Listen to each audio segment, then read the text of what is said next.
உங்கள் தங்க நகை விற்று உடனடி பணம் பெற மேக்ஸ் கோல்ட் கால் 04445454545. ஆடி கார்த்திகையொட்டி சென்னை வடபழனி முருகன் கோவிலில் ஏராளமான பக்தர்கள் காலை முதலே நீண்ட வரிசையில் காத்திருந்து தரிசனம் செய்து வருகின்றனர். கூடுதல் விவரங்களை செய்தியாளர் வெங்கட் வழங்க கேட்கலாம். வெங்கட், வணக்கம். முழு விவரங்கள். வணக்கம். சென்னை வடபழனி முருகன் கோவில்ல ஆடி கிருத்திகையை ஒட்டி ஏராளமான பக்தர்கள் காலை முதலே நீண்ட வரிசையில் காத்திருந்து சாமி தரிசனம் செய்து வருகிறார்கள். அதாவது அதிகாலை முதலே பக்தர்களுடைய வருகை அதிகம் இருப்பதால கோவில் உள்ளே மற்றும் வெளியே காவலர்கள் பாதுகாப்பு பணியில் ஈடுபட்டுக் கொண்டிருக்கிறார்கள். அதாவது கோவில் வெளியிலிருந்தே முறையாக தடுப்புகள் அமைத்து அந்த தடுப்புகள் வழியாக பக்தர்கள் உள்ளே அனுமதிக்கப்பட்டு வருகிறார்கள்.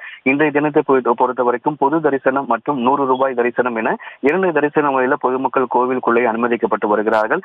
ஆடி கிருத்திகையை ஒட்டி அதிகாலையிலே கோவில் நடை திறக்கப்பட்டு முருகனுக்கு சிறப்பு அபிஷேகங்கள் செய்யப்பட்டு ராஜ அலங்காரத்தில் பக்தர்களுக்கு முருகன் அருள்பளித்து வருகிறார். இன்றைய தினத்தை பொறுத்த வரைக்கும் கோயிலில் அன்னதானம் வழங்க ஏற்பாடு செய்யப்பட்டிருக்கிறது. அதே போல இன்றைய தினம் ஆடி கிருத்திகையை ஒட்டி காவடி எடுத்தும் பால் குடம் எடுத்தும் பக்தர்கள் தங்களுடைய நேர்த்தி கடனை செலுத்தி வருகிறார்கள். சென்னை மட்டுமல்லாமல் சென்னை சுற்றி இருக்கக்கூடிய மாவட்டங்களிலிருந்தும் ஏராளமான பக்தர்கள் காலை முதலே நீண்ட வரிசையில் காத்திருந்து முருகனை தரிசித்து வருகிறார்கள். சென்னை வடபழனி முருகன் கோவிலில் ஆடி கிருத்திகையை ஒட்டி ஏராளமான பக்தர்கள் காலை முதலே நீண்ட வரிசையில் காத்திருந்து முருகனை தரிசித்து வருகிறார்கள். விவரங்களுக்கு நன்றி வெங்கட். உங்கள் தங்க நகை விற்று உடனடி பணம் பெற மேக்ஸ் கோல்ட் கால் 04445454545.